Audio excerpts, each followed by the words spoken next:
ছোটবেলায় পাড়ায় ডুগডুগি বাজিয়ে বাঁদর নাচ দেখাতে আসতো যাযাবররা। চকরা বকরা পোশাক পরে আসতো বিহার থেকে ভাল্লুক নিয়ে খেলা দেখাতে। বাচ্চারা 10 পয়সা 20 পয়সা দিলে তাদের শুঁড়ে তুলে পিঠে বসাতো গজমহারাজের মাহুত।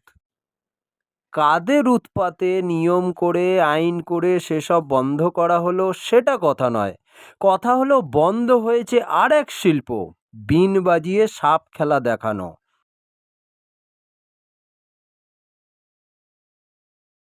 আর যেই এটা বন্ধ হলো গজিয়ে উঠল বিজ্ঞান ও কুসংস্কার মঞ্চ নাম দিয়ে, যারা আমাদের খুব দায়িত্ব নিয়ে শেখালো সাপের জিভ চেরা।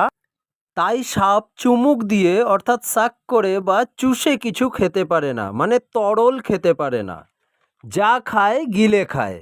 এখন এসব দেখে নিজেকে ছোটখাটো বিজ্ঞানী ভাবতে শুরু করলাম, গালি দিলাম নিজের ধর্মকে।